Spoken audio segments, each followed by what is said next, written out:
Մենք Շիրակում գտնվեցինք այդ դեկտեմբերի 7-ի հիշատակի պատարագի առիթով, որ մեզ հրավիրել էր առաջնորդի պաշտոնակատար Նարեկ եպիսկոպոսը, եւ երկրորդ ցանկացած հոգևորական կարող է յուրաքանչյուր պատարագի գտնվել ցանկացած տեղ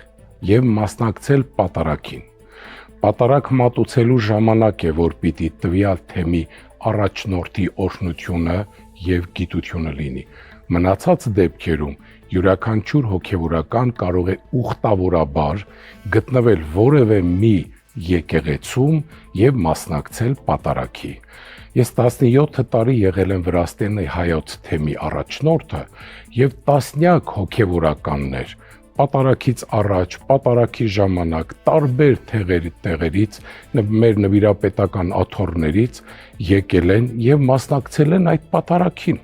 Եթե նրանք պատարագ մատուցեին, այո, իմ արտոնությունը պիտի ունենային, բայց եթե մասնակցում են, ուրեմն որևէ արտոնության խնդիր չկա։ Շատ ենք ափսոսում, որ Նարեկ Սրբազանը հիվանդ լինելու պատճառով չմասնակցեց պատարագին, այլապես կարծում ենք, որ նա նույնպես պիտի այդ սուրբ օրը մասնակցեր պատարագի։ Հավանիչ տեսանյութը եւ բաժանորդագրվիչ նորությունները բաց չթողնելու համար։